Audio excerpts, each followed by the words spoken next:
27 април ќе остане запаметен како денот кога полицијата потврли во нејзината должност да ги заштити граѓаните. Крвавиот четврток е показател што се случува кога Министерството за внатрешни работи се користи како орган за извршување на криминалите на власта. Ова се пораките од денешната дебата за поголема контрола на полицијата. Потврли може би е благ збор. Абе пропадна, немаше полиција. Освен следење на партиски наредби, дел од полицијата имала и задача да брише докази за криминални дела, открива министерот за внатрешни работи Оливер Спасовски.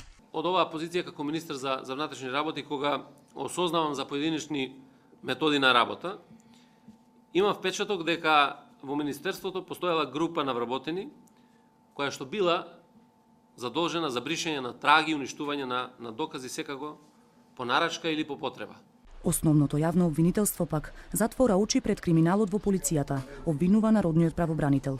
Мемети покажуваше фотографии и писмени докази за полициска бруталност, кои останале во фиоката на обвинителството. Граѓаните, ако тој орган нема комуникација со институциите кои го контролираат, поготово со невладин сектор, народен правобранител, обвинителство, кое е подчинето на полицијата, јас јавно тоа го кажувам, тогаш се создава перцепција кај граѓаните дека полицијата е недопирлива.